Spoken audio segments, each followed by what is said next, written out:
All right, morning everyone. It is my regular Tuesday talk with Brandon Building Wealth Flow. He changed his name, so I got to get used to saying that instead of build to rent. Me But we also too. Me too. we also got a special guest on today, first time, Captain Brian Waters out in LA County, Code 3 Investing. So Cap Brian, why don't you quickly tell my audience who you are and what is your investing style, I guess?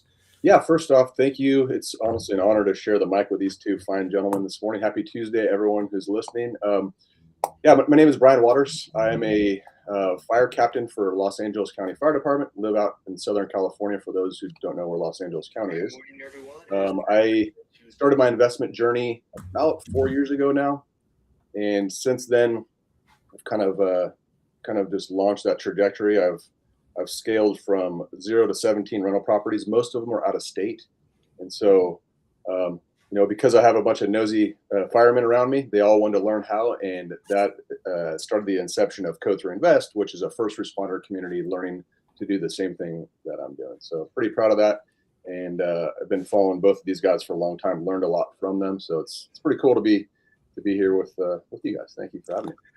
So if anyone wants to check out Code 3 Investing or Brian, there is some of his social media handles in the chat.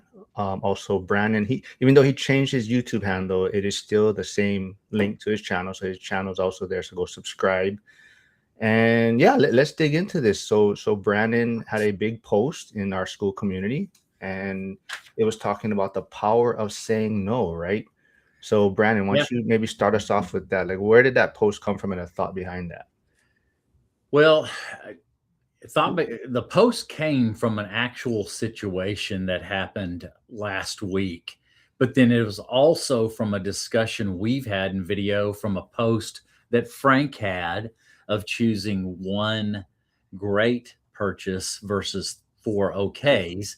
But it just happened in my life at that very moment. And I thought I would write an article in school about it, of how I lived it out, at that very moment. So that's kind of the nature of it. I had a good friend that presented me with a opportunity to purchase a property. This was a distressed pre-foreclosure sale. So those are things a lot of people look for. Looked at the numbers, and I mean, it had a little bit on it. It ended up had about 40,000 in equity, and then had an 8% cash on cash return. It was in our market. We have cedar right now, and it's bad. Knowing that 8% in our market is a good deal. Me doing my builds, I'm not there. I'm actually getting some better returns. And I willfully, with no regrets, turned that opportunity down. No regrets, and just going to continue to do what I'm focused on. You've got to decide. The principle is making your yes, yes, and your no, no. I thought about that. If staying focused on your model and really getting into mastery on your model, and it would have gotten me off track. And actually thinking on opportunity cost, if I would have bought that deal at 8%, when I can deploy that's almost the identical amount of money, and I'm making 12, 14 plus cash on cash return and better equity, it would have been a bad decision.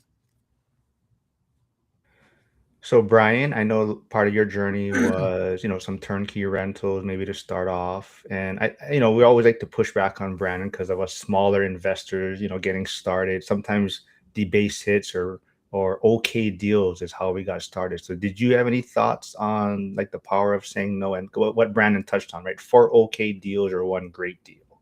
Yeah, I think for me, it's less about the numbers. And when I started this journey, it was right in the peak of all the gurus talking about, like, you got to get 50 properties and you're going to be able to retire in 6 months. And that's honestly what attracted me to this. I kind of got that shiny object syndrome and I jumped in. I'm glad I did, but I think we could all agree that things have changed over the past year. The mantra has changed. The slow build to wealth. Brandon was talking about being in this game for a long time, so he's probably seen the ups and downs of all of that over the years. So for me, it was about starting. I had just to get started, and that kind of, I'm glad that kicked me into it, but immediately I realized that I don't want to do that. So for me, saying no was stay really focused, hyper focused on one thing. And for me, that's been the single families. A lot of people, I've been, trust me, I have just as much thoughts about going into all these different things as the rest of us, but I wanted to be really, really, really good at one thing, and I've become very, very good at the out of state rental stuff. And so I have not bought an RV park, I've not flipped land, I've not done hotels, Right. I've not done boutique stuff, and that stuff's okay. I'm not saying it's wrong. I'm saying if that's what your lane, stay in it until you get your mastery in what you've done. Then you could veer off. That's where I'm at, and that's what I teach. It's boring. It falls very in line with what Mark's doing in the one rental at a time, and Dion and Carson and all those guys. You guys have slowed me down a bit, and I'm grateful for that. But that's my thoughts, guys. So like, but the biggest thing is you have to start. So whatever it is you want to do, just start, and then get into what Brandon's talking about. Like, make sure you say no to bad deals and only to good ones, but stay in your buy box. Yeah, if I didn't, if I didn't have money to deploy that I can get a better return, I probably would have considered it that much more. But I've got my model of the build to rent, and I'm making great returns there. It's not like it was something somebody shouldn't do. It just wasn't good for me, and I was living it out in real time off of a discussion we've had before. For me, that was not the right decision. It could have been for others. It might have been a good decision for them. It just wasn't for me. I'm looking at opportunity cost. I already have a lane to deploy that exact same capital. I wish I had infinite capital. Maybe I would have done it. I had infinite capital, but I don't. And so I've got to deploy it where it's used the best. Yeah. So I want to go back to Brady's comment here. And I think, when you're first starting, right, we're probably all limited in capital, right? So I can see, so Brady is saying if your capital is limited, you got to be thoughtful about where you place it. But I kind of look at that also twofold, is where you're just getting started. You probably do have limited capital. So at the same time, how great of a deals can you find when you're kind of limited in the beginning of your journey, right? So that's kind of where my thought process is coming from, more of the person first getting started, right? So like you, Cap Brian, I would say maybe the beginning of yours, right? A lot of them were turnkey, you said, right? So were they home run deals, you would say now? Like if you were to look back on it now when you first started, are those home run deals or just to get you on base?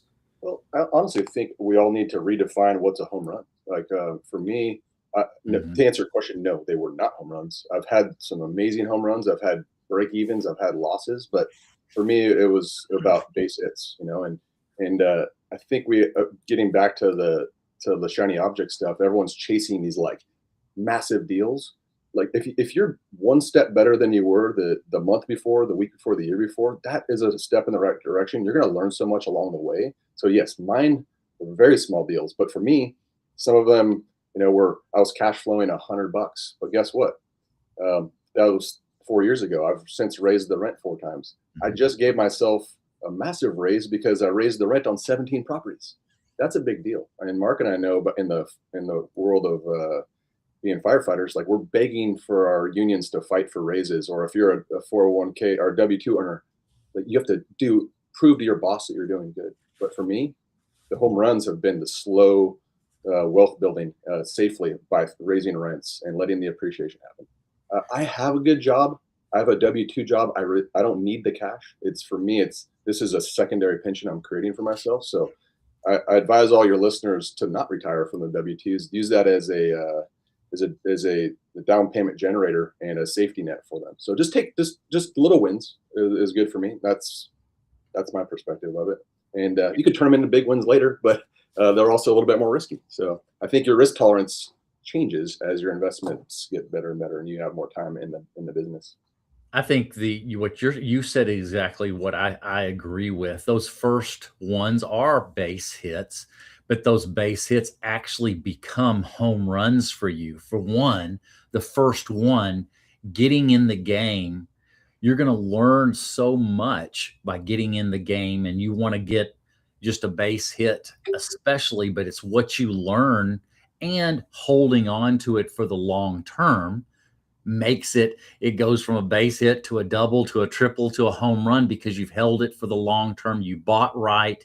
The numbers get better every now and then. And I think it's every now and then. It's not very often that it's a home run day one. I think for most vast majority of the purchases, there's very few of those. They're base hits. Maybe it's a double, but they turn into home runs over time. Absolutely. Yeah.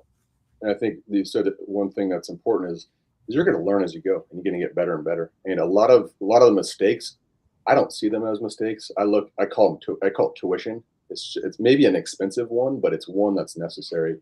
And being part of a community or whatever, you're going to be able to avoid a lot of those. Relying on, I'll give Mark a call, or even now that we've become friends, Brandon, about just spitball ideas off people and utilize your resources to keep you out of that trouble. And that's how you could turn your knowledge around and get those home runs. But yeah, it's just perspective.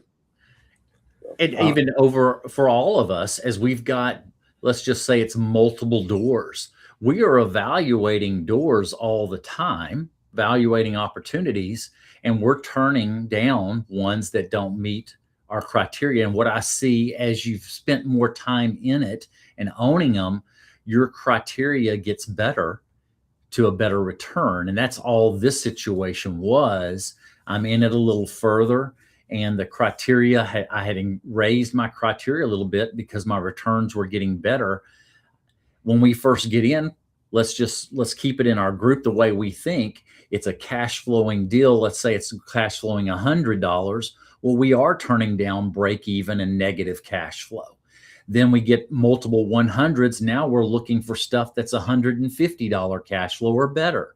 We're constantly holding our money accountable as we gain more experience, and we know how to evaluate them that much more. We know all the pitfalls because we've learned them.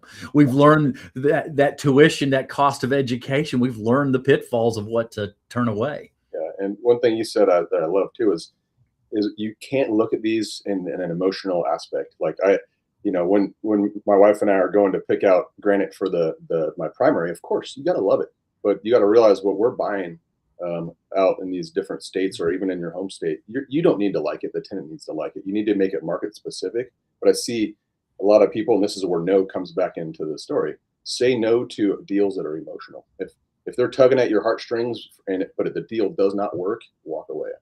I also call my properties ATM machines. I don't really care what they look like. I make sure they look nice, and I'm a very good landlord and I have good quality products, but I don't need to fall in love with the color of the material. So just walk away from the emotional stuff. People will try to be those spreadsheet millionaires where they're going to make up something work because they want it to work. I've become a data dork because math is the answer here. If it does not pencil conservatively, it does not work, and you need to say a big fat no.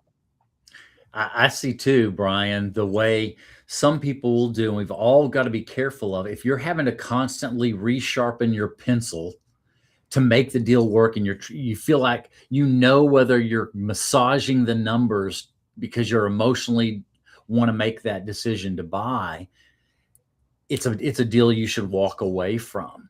And one of Mark has talked to me about my 10 commandments that I put out about a month ago. Commandment number 3 is thou shalt not bear false witness against thyself. If you're putting together numbers and you're trying to massage those numbers to creating either expenses that are ideal, ideal, and it has to go perfect, it's not the right deal. You need to be, what you said, very conservative on those numbers. That decision, if it's conservative numbers and it's a great deal, that is definitely one to highly consider because you're being realistic in all the numbers. Yeah, and I think when you bringing emotion back into this, there's another side of the emotion that causes a lot of investors to fail. I think that's when stuff goes wrong. You have to understand stuff will go wrong, right? And so it's how you handle the adversity. And one reason why I love working with first responders is we go out and fix people's problems every day. We can't go to parade rest and say, sorry, I'm not going to fix your house is on fire. I don't know what to do. We figure it out. So I advise everyone just to have the perspective. There will be bad stuff that happens, not to scare you, but be prepared for that and pull up your big boy pants and your big girl pants and just deal with it. Don't let the emotion bring you down. Learn from it and plan for it. Plan for it when you're doing your numbers. It's kind of like a car. You will have to get an oil change. And if you get an oil change, you're like, dang it, I hate cars. No, you fix it, you move on. But you got to set yourself up the best way possible. But this is a mental game more than, just as much as it is a numbers game. So if you have to have that perspective going into it.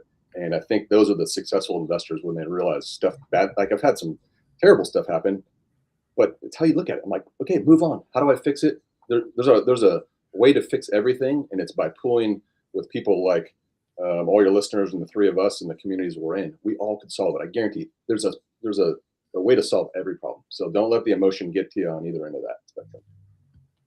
Yeah, in your numbers, you should put in the numbers that that project or that purchase is going to go sideways. Mm-hmm. That should be part of your planning. It's not an if something's going to go sideways, it's when. And you should put that in the projections. And sometimes you can put multiple scenarios going sideways. So you have backup after backup after backup plan. You're pretty then protected and secure on that decision. I see Tyler tuning in. He was on Friday, so he's from First Responder Financial Freedom. He was, I think, Brian was on a guest that podcast about a year ago. Brian was also on Bigger Pockets recently, maybe about a month and a half ago or so. Yeah, but Tyler's saying good no's are better than bad yes. Shout out to Tyler, LA County Fire Department. Has he gone to one of your seminars? I saw your crew at your station put out a post about a seminar of Brian's financial. Real funny, guys. Real funny. Apparently, I talk about real estate so much that as I walked into the station at 7 a.m., they put a bunch of signs saying Brian's financial real estate conference at 8 a.m. sold out. That's why I love the fire service. Hey, the jokes on all them. Let's see here. Did I see any other before we can dig in? I saw Brady, who's coming out a book, should be shortly this year. Says, completely agree, Brian. A great deal is not necessarily the one with the highest cash flow or the most equity. It's the one that keeps you on your path and gets you closer to the end goal. So maybe on that point too, you're talking about your career in the firehouse, a pension. What is your end goal for this? Yeah, I correlate a lot of things I do in the fire service to business. Having contingency plans, training. There's so many things. But for me, when I was in Hawaii out there, I was a medevac pilot, and I got hired. Then I moved on to just a little backstory. I moved on to be a commercial airline pilot right when they changed the retirement age to 65. So I got in at the worst and the best time, but I ended up getting laid off from the passion of flying planes. It's all I ever wanted to do. I didn't know anything else. And luckily I stumbled, I got laid off because I ended up at LA County Fire, but I got hired late. And so for those of you who know anything about the fire service, you have to work 30 years in order to get your full pension and retirement. It's a very mentally straining job, very physically straining job. There's a lot of stuff we see that the normal people don't. And so, I don't want to work till I'm 63. I don't know if mentally and physically I would be able to even do it. So I think at 33, I woke up with like an anxiety attack in the middle of the night. I'm like, what's my plan? Right.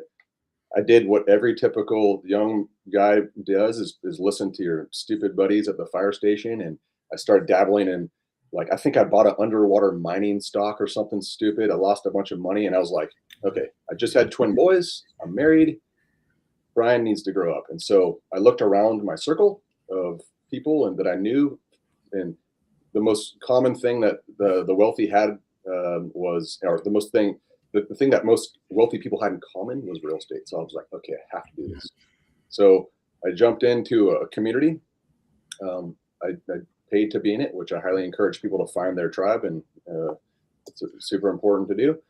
And I bought a property in California, and then I realized I have no more money because California is very expensive. So, without going super into detail, I started investing out of state. The prices were much cheaper for someone making an income in California, and I scaled my portfolio way up. So for me, I kind of have three exit plans. One's going to be the Chad Carson method, which is going to be, as I get a bunch of properties and time happens, I'll probably pay off, 4 or 5 of those, because when I retire early, my pension is going to be smaller. So that's going to bridge the gap there for me, right? The other two is I might just continue, I call it equity milling, but I'm going to do cash out refinances and stack them every year or two and just keep pulling the money out there. Everyone should know this that's listening. Cash out refinances are tax free. So that's going to be a thing. And then recently I've really thought about this a lot because I am doing the BRRRR process. I've raised a couple $1 million in private money. I really understand that world. I'm going to refinance a bunch of my properties and find a younger version of myself, and I'm going to become a private lender. And I'm going to probably mentor those guys on the way, but I know so much about how to do that I could feel comfortable that I'm not getting screwed over. But that's going to, so somewhere, somewhat combination of that. I'm not going to quit my job yet, but I'm on track, and I'm very proud of this, to retire 10 years early from the fire service. So that's pretty darn cool. Pretty excited about that. And we have another clown from here, another firefighter, Aaron Foster from First Responder Financial Freedom, tuning in. You can read his comment right there. But there was somebody from Brandon's channel made a comment. Hold on, Luke Howard. I am nearing enough cash to buy my first property, but I am afraid to pull the trigger. Brandon, do you have any advice? Not advice then, but what would you do in his situation? If you've run the numbers correct, the only way you're going to learn is you've got to pull the trigger. There's only so far you can get without being a participant. There's only so much you can learn being a spectator, and it's making sure you've got your numbers right. Also have a couple of, at least 1 or 2 backups if you didn't have something right on the numbers. But if all of that lines up, the next step, you have to pull the trigger. There is no other option. You just waiting. And I've talked to people. I've been in real estate now I'm pushing 16 years. I don't know how many hundreds of times I've heard people say, I'm waiting for real estate to go down. I have heard it from 2011 till today. I'm going to wait till real estate goes down. And what has happened in 16 years? Brian, any? Yeah, I get that all the time. I get it's risky. Now's not a good time. I'm going to probably say something that a lot of people will either agree with or they're going to hate me for it. But I want the rates to stay where they're at right now. I really do. I want them to stay until I get to my target. And that's just me being selfish, but I mean that. There's not a ton of competition out there, and for those to say that there are no deals, there are so many deals. So if you could, I've been buying all 17 of my properties that I bought are in the 7s and 8s, but for me, they still cash flowing because I'm going back to what we've talked about earlier. I know how to run the numbers. I know how to make the deal work. I say no to bad deals, and you know what's going to happen when the rates drop. The prices are going to go up. I'm going to be able to do cash out refinances. I'm going to be able to increase my cash flow. I'm going to be able to pull out a massive chunk of money to be able to go buy more. But if I had waited for the rates to drop, now I'm buying a home that is more expensive at a cheaper rate. So it's kind of the same. So, yeah, I tell them, I'm like, stay out. I plan on continuing to buy and making thousands and tens of thousands. You stay out. I play reverse psychology on, hey, stay out. Leaves more business for me to make money. And you're not. Yeah, and it kind of flips the script on them. Absolutely. And when the rates were low, I was seeing this in California.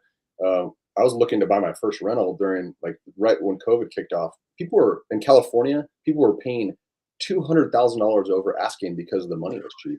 And so that's crazy. Those are the people who got underwater. But yeah, I would say I don't do a lot of politics stuff. I don't care too much about that. I'm going to buy in every market and keep doing it and just keep the horse blinders on to my strategy. But yeah, for those waiting, please don't jump in. Yeah, you And said it. What if it's cash flowing at 8% mortgages? What is it going to be when it's at five and a half? I will double my whole portfolio in a heartbeat. And that's what people think because I have a lot of clients that are like they're waiting 2 years go by and they're like they haven't done anything in the meantime they're sitting on a pile of cash that's making nothing and they haven't moved the needle. So I get that it's scary, but so is working for the next 40 years. So that's my opinion. I know, Brian, earlier you touched on, finding your tribe or getting around the right community.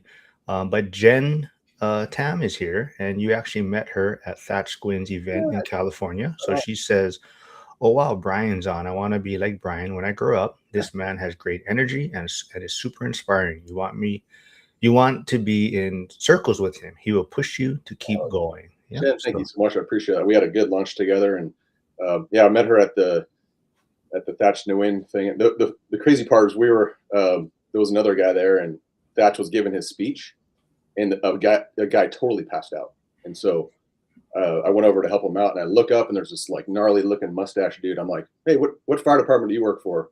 And the two of us helped that guy out, and I'm just telling you that because it was crazy. Like Thatch was super cool. He gave me I got a free sweatshirt out of it. It was amazing. But Jen, thanks for that. I really appreciate it. It was good to get to know you guys. And yeah, I'm not here to push people into my tribe. Just find your people. It doesn't matter who it is, and make sure the people that you're in their community have done what you want to do, and are going to be available for you to teach you the strategies and keep you out of trouble. Real quick, I had one just to put this to bed. I had a fireman buddy. He's like, we're talking about joining communities, and he's like, I can do this on my own. I'm going to go to YouTube University. I'm like, good. I wish you luck. I think you could learn a lot on your own. So he goes out and buys a place in Texas, actually, Brennan, and a triplex. Did not get an inspection on it.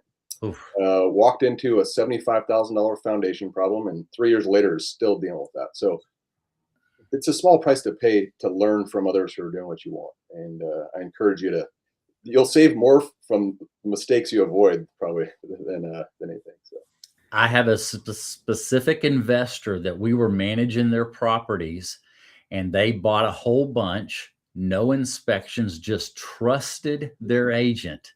Well, their agent was getting a paycheck.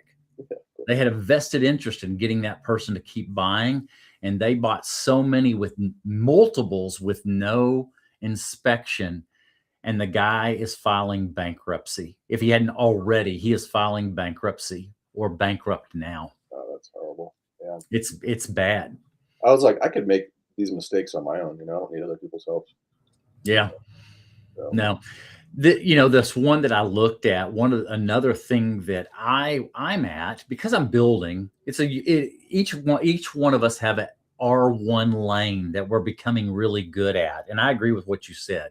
It's what I'm doing, what you're doing is not the right for somebody else. It's right for us and our experiences. There's other strategies that are right for other people. It's just not what I've chosen the lane where I'm chosen to go. But this one, because it was a resale, it had, and I'm thinking, okay, it's a pre-foreclosure. So how much deferred maintenance is there? That was another thing. I kept thinking it's going to have deferred maintenance. And I was already down to the number of complete break even to paying off the mortgage.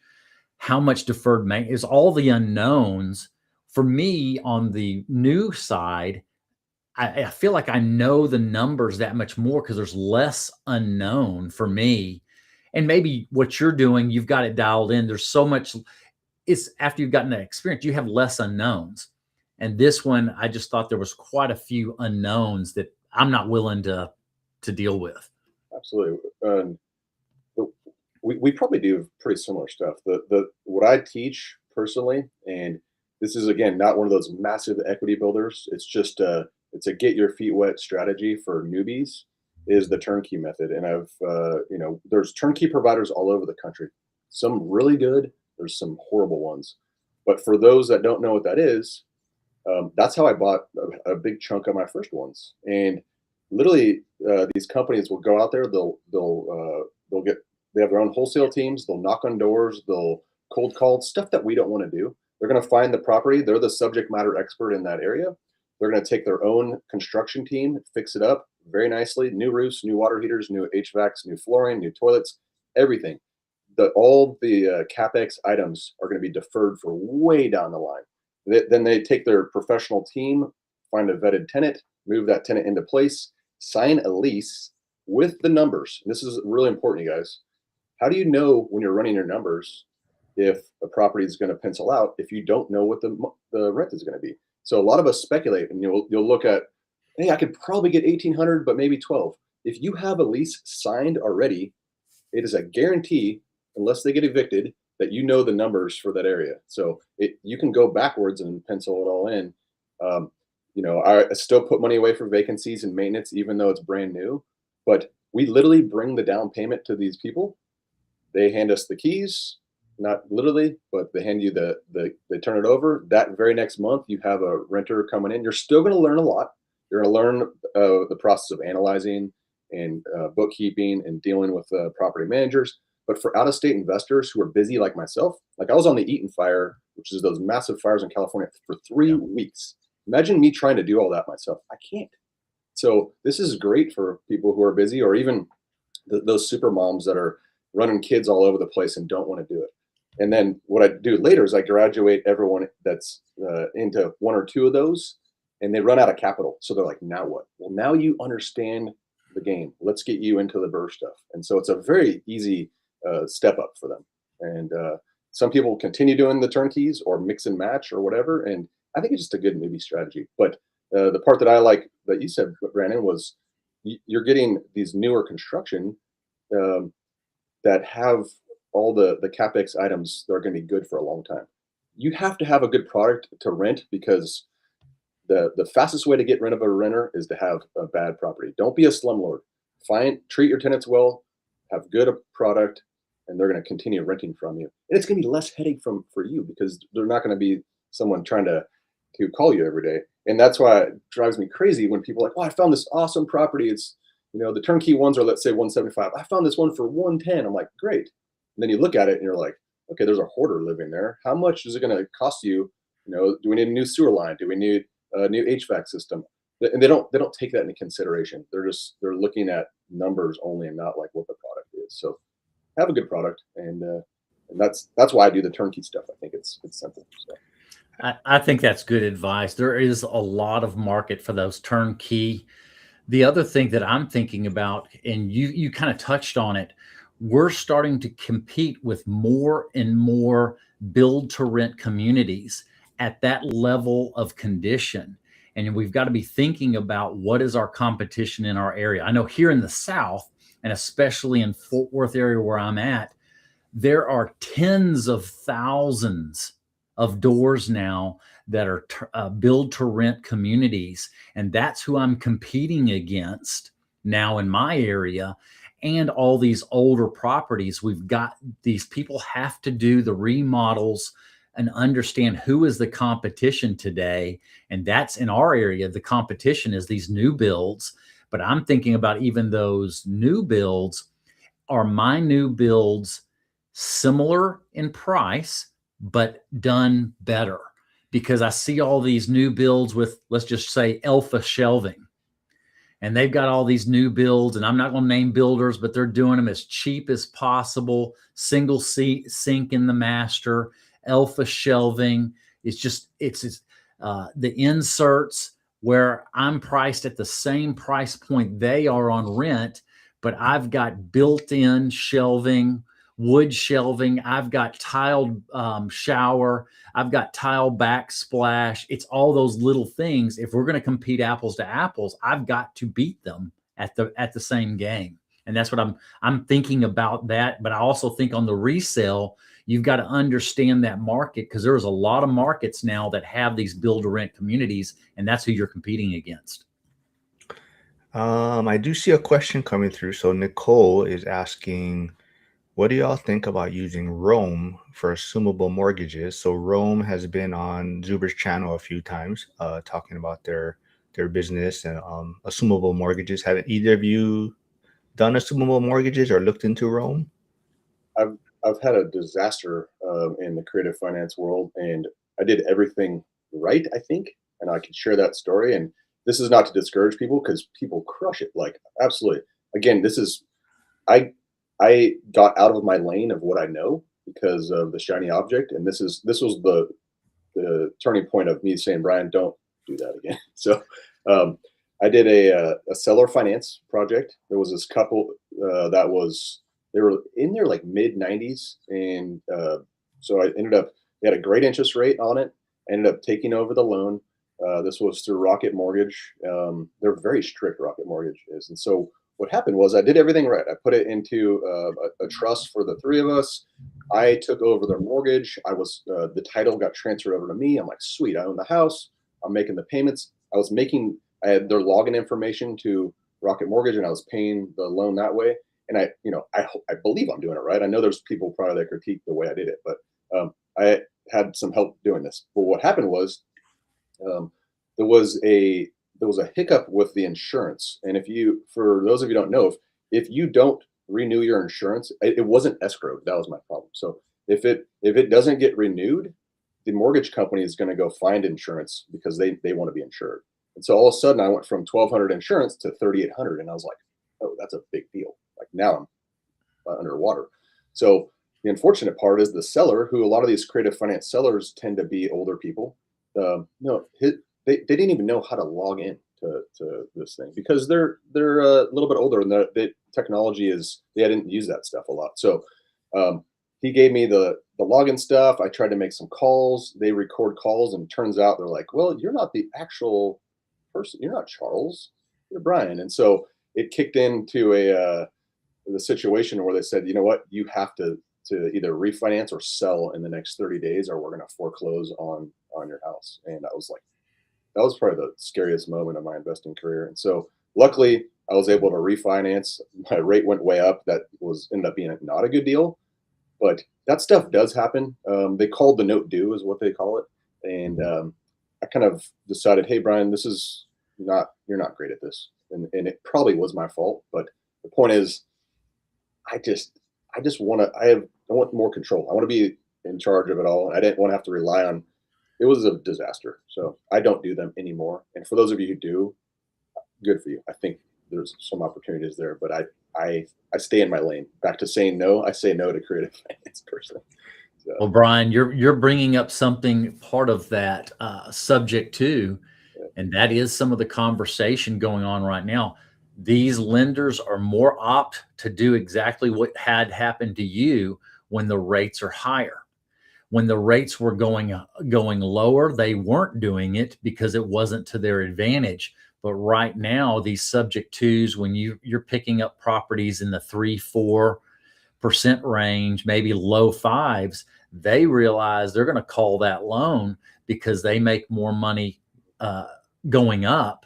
And I think that industry is precarious right now. I was the other side of it. I was in banking, and you better believe we would call those loans. And it's those little triggers like that happened on the insurance. Those little triggers is what heightens the scrutiny to those loans. Yeah, it was not fun. It was that 30 days was very stressful, and I try to keep it. I try to have the aloha like Mark and just keep it easy and so it wasn't for me. And yeah, just I'm not doing that again personally. Yeah. Lynn does have some insight on it. I guess she says, what I have seen from Rome is that most of those homes are for sale on the MLS. Contact the listing realtor directly to structure your finance deal, no middleman. So and I looked into it. The only thing though, it's very limited to what areas they have properties. So for example, I didn't see anything in Pittsburgh. So I don't know if it's restrictions or what, but it's very limited to the properties listed there. And I believe I could be wrong, but I believe most of the stuff you'll find on Rome is actually like VA, like actually assumable mortgage loan, not really like subject to type stuff. So it's a little bit different, but Yep. the supply is also very limited on there, and you just have to check if it's in a market that you're investing in. I'm wondering if it's on MLS in certain areas they don't have the information. I wonder if it's something they're pulling the information from MLS, and certain different MLS doesn't have the data they need to be able to lift that information. I wonder if that might be a piece of it. Yeah. Let's see anything. Any other question? I see Chris Webb flaking out on the Vegas event. Possibly he just moved to Idaho, so he's dealing with some things. Looks like. Jen is asking because you kind of touched on it, Brian. Sometimes it's hard to find your tribe, especially locally. Can you all tell us how you found like-minded individuals in your area for those struggling to connect with like-minded individuals?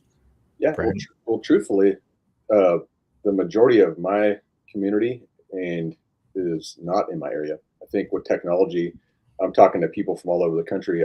I feel I feel like I'm a very social person, but I feel like I have a bunch of online friends nowadays more than I have friends in real life, like in person, because I Zoom so much. But um, I would say the very first thing you need to do is find out what strategy you want to do.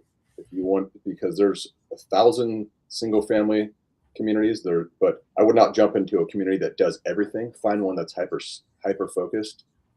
If you don't, if there isn't one, create one. Go on to a Facebook group like Tyler, Aaron, those guys. They have the first responder of financial freedom. I post in there quite a bit. There's so many firemen in there that are doing the same thing. So reach out to those people. But yeah, I would suggest don't worry about meeting them in person. I rarely meet some of these people in person. And in fact, I feel like one of these days, like Mark is going to catfish me. Like he's actually not a real dude. Like we don't even know if he's real. He's just this online person, right? But I'm obviously joking. But yeah, find the strategy you want first, and then just go on Instagram, start looking around for different people. Go on. I love Facebook is kind of an older school platform, but there's Facebook groups all over. Join Facebook groups, sit in the shadows and listen to what they have to say, and see if everyone's in there just being upset about politics, then maybe that's not for you. Just get in. There's a three on this call, like the one rental at a time. It's fantastic. Like I listen to them every single day, even though I have my own community. I love that community, so I still learn from them. I'm in multiple communities, to be honest, because I just love this stuff so much. But hopefully that answers your question, Jen. And yeah, I've met you. You're very outgoing. You'll find your people. I guarantee it. Brandon, any thoughts? I do think it's a challenge. What I've been doing is I'm going to multiple REI events, and I've actually spoken at one last week, but I'm looking for an REI group that fits kind of the culture of our one rental at a time. There's so many doers in our group, and that has become where the culture and the group that I'm getting most of my time with. It is a challenge locally. I'm not saying I've perfectly found it yet. I'm still in the exploring mode too. So Jen, I understand what you're saying. I feel it here in Dallas Fort Worth. Even thought, do I ever want to just get an REI group set up with more this culture of these type of doers? Because I find a lot of the groups are just not where a lot of our group is. And I think we have a rare culture. I'll be honest. I do so far. And what I'm finding, I think it's a very rare culture. There's an REI group here locally. It's just a lead funnel. That's what I've found. A lot of these REI groups, whoever starts them, it's really a lead funnel for them. And it's very, I call it selfish type of system as what I've seen. Or they're trying to sell this special coaching group that there's one here in DFW. You have to pay $25,000. You can think of that, $25,000 to be in their little elite group. And it's really just a lead funnel for that. So it's just hard. This group here comes from a bunch of givers and doers, and it's a rare thing. Yeah, and I could piggyback on that a little bit too. I've been in groups where I've paid, $10,000, $15,000 to be in, and I think the one problem with that is is that there's so many people. There'd be thousands of people in the group. So like imagine this Zoom call that we're on, and there's like you can barely see. There's just little windows everywhere. And when it came down to me having a serious question about something, like I'm at the closing table and I don't understand this. Who do I reach out to? I'd never even met Mr. Guru guy, and so I was in a lot of those groups. Unfortunately, I think they let people in that shouldn't be. So I think not everyone's ready for this. I think if you're charging someone $15,000 that barely can afford their car payment, it's probably they're not quite there yet. I'm not saying that everyone can't do this, but I feel bad for those people. So find a group that you're going to be able to get the answers from the people when you need them, that communicate really well. Like Zuber has his calls every damn day. He lives and breathes this stuff. And so, find, and he's got a bunch of people that are willing to help those go-givers. And that's kind of what I pride myself on. Like I literally give every person my cell phone number, and I get texts at random times because I want to help them. And I think they deserve that if they're doing that. So make sure when you're doing that, you're not just one of 50,000 people that paid a bunch of money and you've never even seen or met this person that you're doing it with. So a lot of the community is about who's in it too. Right? Oh yeah. And so the three of us, we're pretty much in our lanes, I would say, as far as investing. But Jen has another great question. What keeps you focused and not distracted by shiny object syndrome? I thought I'd be a wholesaler, then a flipper, and the list goes on. And depending on who's on my channel for the day, she's thinking of a new strategy. But how do you guys stay focused, I guess, in your lane? So, Brandon, what about you? I was thinking about that with something that Michael has mentioned, and then he recently wrote. The question is, what is your superpower? And I've heard that statement, and I will say, I feel like thinking through life, my superpower has been focus. I've learned that discipline over time. When I was doing sports, I was doing it at a very high level, and I had people asking me, why don't you go to this? I was doing triathlon, so it's swim, bike, and run. And I'd have people asking me, hey, why don't you go to this? You're in that type of shape. Why don't you join a cycling team and get into road racing and all these different concepts? And I'm like, nope, I've got one thing. My goal, it took me 6 years to make Team USA on the triathlon team. And I have an ability to stay hyper focused on one thing to my detriment. My wife thinks I'm crazy sometimes because I get so focused on something, I don't let it go. But that's just something I'm used to doing. Is I've got what I'm doing and very little temptation to do anything else till I think I've mastered it and that I've tapped it out. And I don't know how to describe it, Jen, other than that. And if you do look at most amazing people, and I consider Michael one of those, you'll see a common thread of people doing amazing things. They are generally, most every one of them, they have very good hyper focus. I would say also start with the end in mind. Like set your goals, right? How do you know what you want to do if you don't have that goal to have? So for me, it was get 20 rentals within a 10-year period. And, we talked a little bit about where I'm at with that. So what I recommend is have a very specific buy box. Well, before I get into the buy box thing, one thing that's important is like you have to, Jen, look at what you currently do in your life. And, a lot of us are working, right? So do you want another job? Being a wholesaler is a full-time job. Being a property manager is a full-time job. Being a realtor is another job. I'm not going to say that real estate investing is passive. I'll never say that. But I wanted to find the most passive way to do it. And hence why I do out-of-state stuff is because I can't physically go there and drive by the property. Firemen are so type A that I'm going to go buy it if I could. And plus I suck at that stuff. And so, but have a very, very, very, very, very tight buy box all the way down to like pick 3 zip codes, pick square footage of a property that's within 200 square foot of it. Pick 3 bedrooms, 1 bathroom, garage or no garage. If it does not fit in that buy box, I won't even look at it. So when I'm getting these massive amount of deals coming from real estate agents, wholesalers, and I'm on the MLS, there's there's garbage in, garbage out. There's thousands that come my way, but I'm going to analyze the 5, which is going to take me less time. And if out of those 5, they're so specific that I'm also looking for price points and how much rehab needs to be done. And if it doesn't fit that, it dwindles it down more and more. So it's this massive funnel of information that you need to take down into that one little tiny buy box. And if it fits it, I'm making an offer. And if the offer doesn't get accepted, I'm moving on. And it's out of my headspace. And so I think that's the super important thing. I've tried the creative financing stuff. I've thought about wholesaling. I've thought about Airbnbs and flipping motorhomes and doing all those boutique hotels. I've thought about it all, but then I'm like, how much brain space is it going to take to relearn all that stuff when what I'm doing is already working? So it's very hard to stay in your lane, but if you do that, I think you'll be successful. Jen, this is all things you've heard before. So, right, you just got to listen to it, right? Just stop being stubborn, Jen. Hey, we all have the pole left and right, but stay in it. Yeah. Let's see. How do you know when no is wisdom and when no is just comfort, Brandon?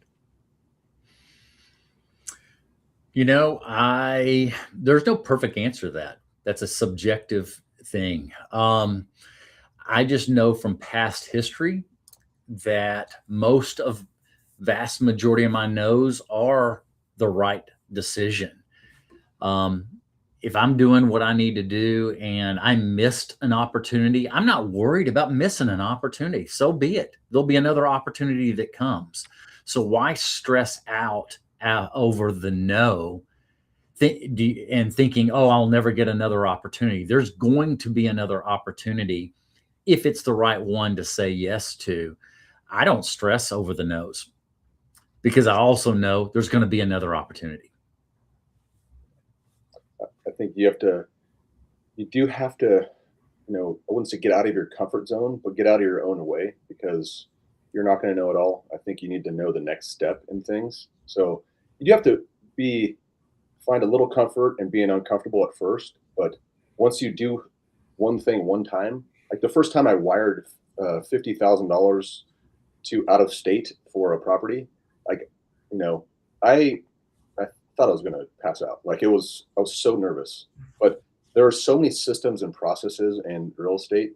And if you know them and you know the exit strategies and you know the correct contracts and you know how to analyze stuff and you know to get title insurance and inspections, those uncomfortable moments aren't as uncomfortable as they should be. And once you do it once, you realize, I deal with some of these people who are like trauma surgeons and pilots and very, very smart people. I'm like, what you do every day is absolutely 1,000 times harder than doing this. But I would never go do brain surgery on someone because I don't know how. But I would find someone that could teach me, and when you do that, and it's not uncomfortable when you have a wingman, right? And I think that's the important part. So I'm going to throw this out there real quick because January 15th is the end of the ticket sales for the Vegas event. So I'm going to see if Brian is going to say yes or no to attending the event in Vegas February 14th and 15th. I'm trying. I'm going to be in Bryan Head, Utah, skiing that whole week before, and I'm not saying this is all about no, so I can't say no. It's a maybe. No, we might, because it's actually on the way home, so we may pop in and take my wife to a concert and let her take the boys to do something while I geek out with my people. Geek out. So yes. So Jen will be very. I got 2 days to make that decision, so we'll see. I might just buy one regardless. Jen will be very happy to know that the Backstreet Boys concert, it might be the swaying event for your wife, right? Yeah. I see Jim tuning in. So if everyone can quickly go jump over to Jim's, the Grumpy Contractor just started his YouTube channel yesterday. So let's go get him some new subscribers. But there he put his first video out. But he's in California also, and he's just starting to share his journey. So go check him out over there. And Chris Webb says he may have 2 tickets for you because he may not be able to attend now. So if something does happen, let me know. But yeah, I wasn't. Chris flaked out the other year too, so I wasn't expecting him to come anyways. Let's see. Anything else? Anything else you guys want to talk about real quick? Or I got a few more stuff if unless you guys wanted to cover I wanted something. to throw. I keep getting back into, if people are looking for that strategy, and I keep getting back into the turnkey stuff. And I just wanted to say one thing. I forgot to say it, just because this kind of makes it a little bit more enticing. And just so y'all know, I don't actually work for a turnkey provider. I don't actually get anything out of that. I just find it easy to do, and I do it myself. But a lot of these providers, they offer incentives, and so right now, like there's a few that offer, they'll buy the rates down to like 5.25 for you, no cost to you. That's crazy. They'll do rent guarantee for the year, which means if a tenant moves out at any point during that year, they're going to pay you whatever was on the lease. They also will do like 0% property management fees. We all are smart enough to realize that that's baked in somewhere, right? They're not losing money from this, but there's not too many guarantees in this business, and that's why a lot of my new investors love that, because they're like, okay, I don't have to go bang hammers. I don't have to deal with all this stuff. They're going to do it all. I'm going to bring them money, and I'm guaranteed to have rent for that year. Like you can't lose. You cannot lose in those scenarios. So just think about that, and just be careful which ones you work with, because there's good and bad ones. But I guess I'm pretty high up on that strategy. So yeah, if anyone's curious about that, you can always hit me up, and I can. Yep. So there is a lot of Brian's social media handles, his Code 3 Investing, Facebook, Instagram.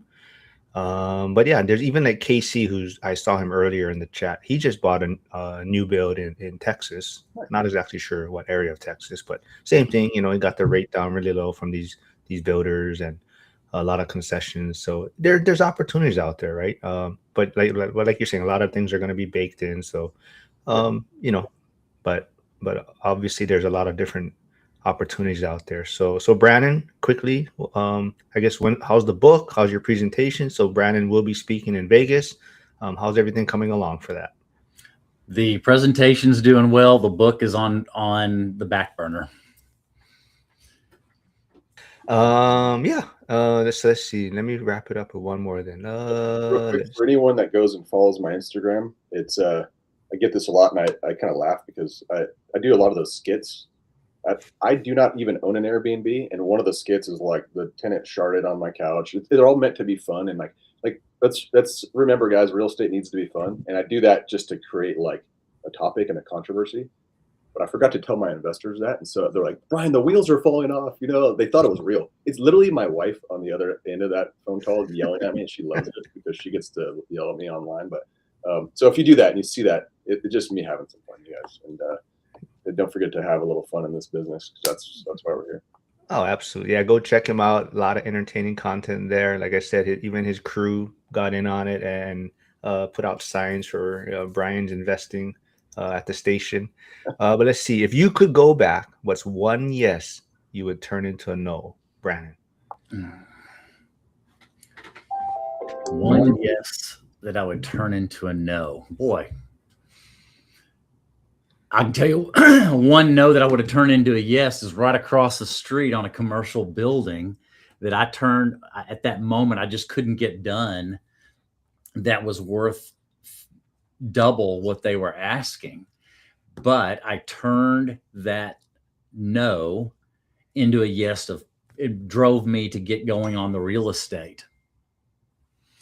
So that's a good question. I'll have time to think about maybe for next week. What's the opposite of that, if I have one?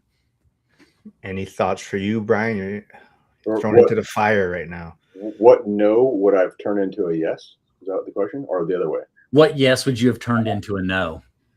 I would say the creative finance deal for myself. It brought too much heartache to me. So, but I don't regret it, because now I know better and I learned from it. So, yeah, I think that's about it.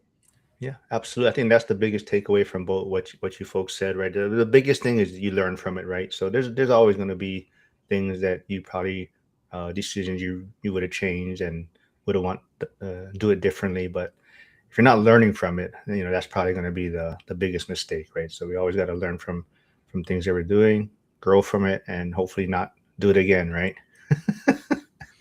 Yeah, everyone. Like I said, I got to cut it a little short. My son has JPO this week. Yeah, my phone's been blowing up. We got issues in the business. So All right, Brandon. I will see you next week. Brian, thank you for doing this. We'll get you back on again. Thank you. Everyone, reach out to them, subscribe to them, and like I said, if you can, jump over to Jim's new YouTube channel, The Grumpy Contractor, and give him some new subscribers. And I will actually be back in about an hour, I think. Aaron, First Responder Financial Freedom. We're gonna jump on for a quick one, and everyone. If not, I will see you folks tomorrow. Okay. I'm going to jump in the chat and start hammering him now. Good. All right, thanks everyone.